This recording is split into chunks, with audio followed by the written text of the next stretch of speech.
All right, so in order to get Marty's dad to ask his mom out again, he has to pretend that he's an alien or whatever.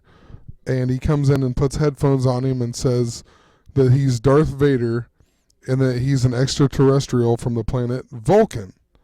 Now, I just looked up the planet Vulcan the other night because it's actually a hypothetical that was supposed to exist between Mercury and the Sun. So you have Mercury, which has the 88-day rotation cycle or 88-day orbital period of 88 Earth days. Also, um, the theory was by the theory that there was this planet was uh, hypothesized by this guy, and this guy, there's all kinds of stuff. They're having another video with him in it, but he's actually the discoverer of Neptune. And Neptune, eighth planet of the sun, all kinds of stuff to do with Neptune. The Trident, whatever. He died age 66 in 1877. He died on the same day that he discovered Neptune, but like 30 years later or something. Born in 1811, so you got your November 18 again. Just some crazy stuff. But I'm gonna go back here. The main point of Vulcan thing, Star Trek. I mean that makes sense, but when you look up Vulcan as the planet, that's what you find. Which I mean, it's kind of like a little hidden mystery thing. And I mean, the guy connected to Neptune and Mercury and everything else. It's all about eights and 88s. And this is also like probably the third or fourth shirt I've seen, different shirt that Marty wears. And I mean, look at the design on it. It's just 0, 0, 0, 0, all connecting here. So I mean, look at how many eights there really are. I mean, it's insane. There's eights all over this dude's shirt. I mean, oh wow. Why is he wearing that shirt, you know? That's what I don't understand.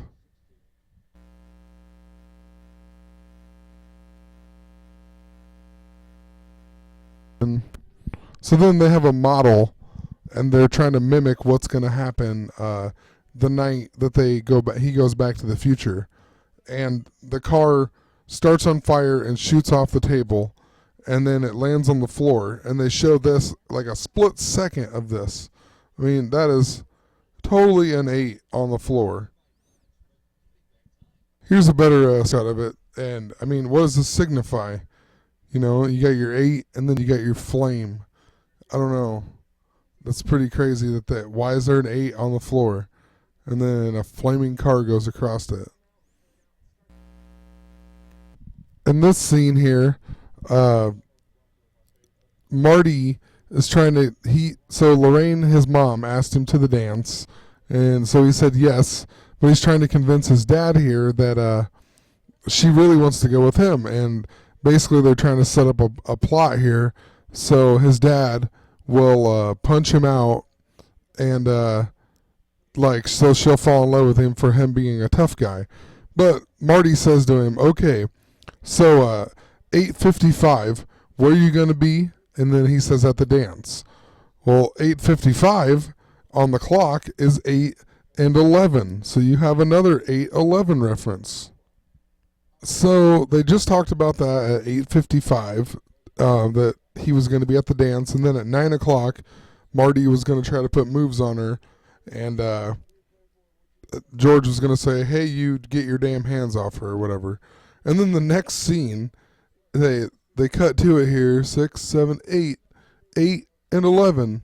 So 8:55, and they're at the clock tower. So you have another 8:11 reference, and it kind of makes no sense because at this time, isn't Marty supposed to be like parked and trying to get on his mom or whatever? I mean, so I don't know. I just find that strange. And then at the Enchantment Under the Sea dance or ball or whatever it is, they totally have the statue here with the trident, and I'm assuming it's supposed to be Poseidon or Neptune. Just wanted to point that out. It's right there, like craziness.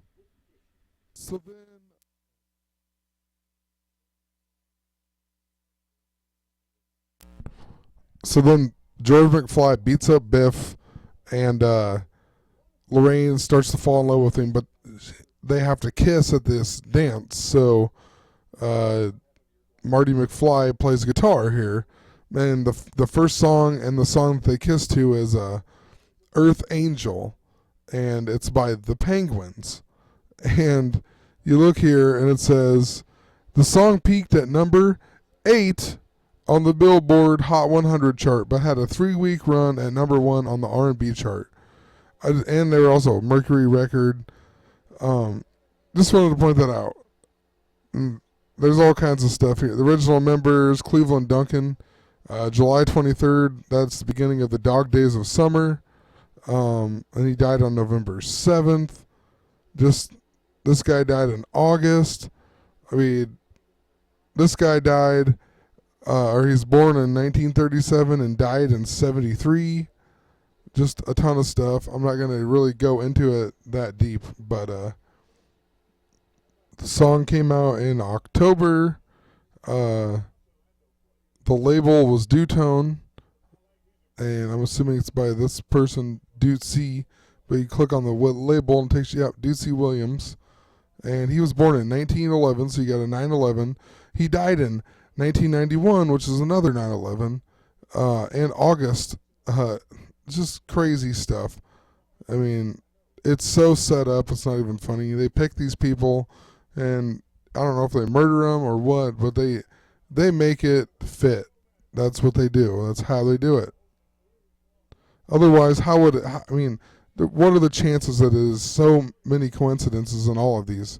That's a lot of coincidences, a lot of November 18th, a lot of November 8th, a lot of 88s, a lot of 8s, a lot of August stuff, a lot of October.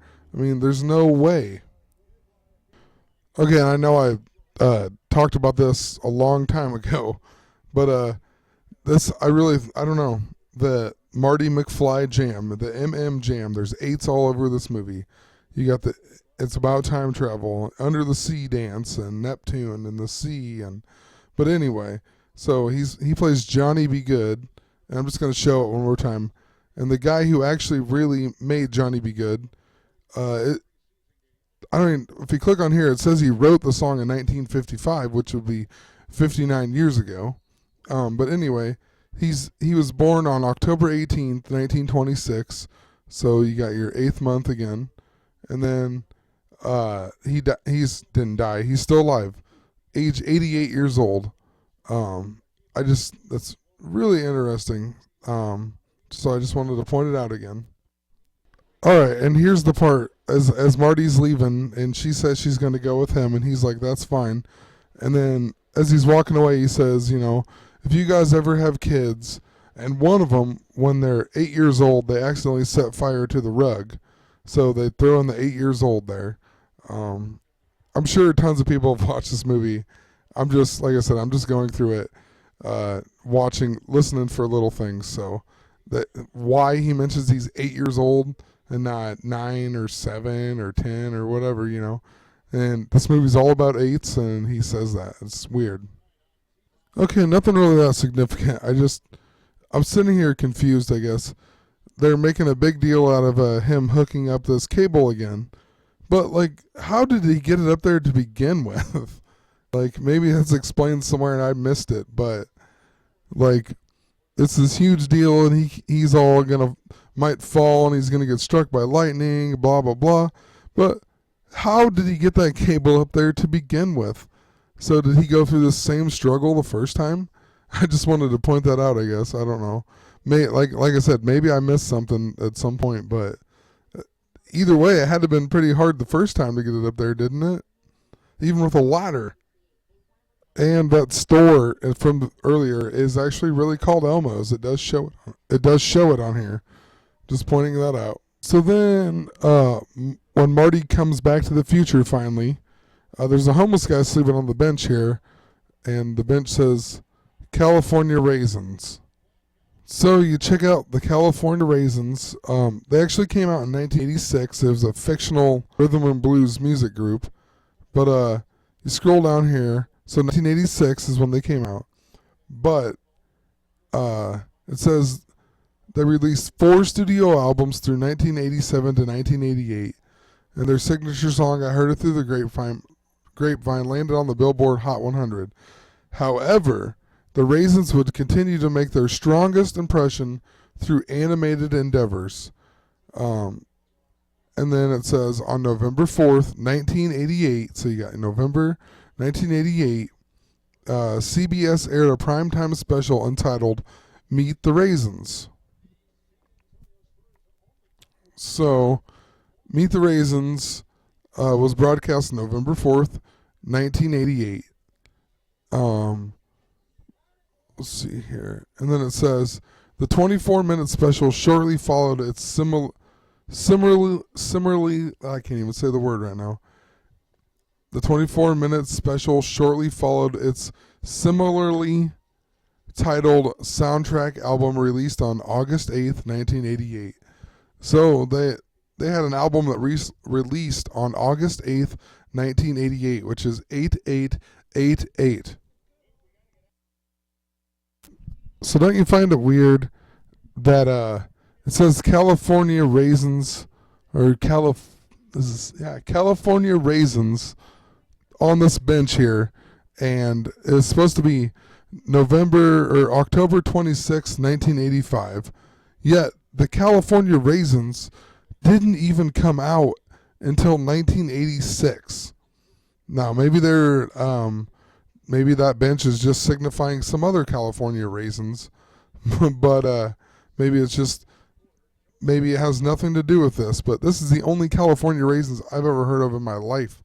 And why would they advertise a California Raisin on anything else? I mean, maybe.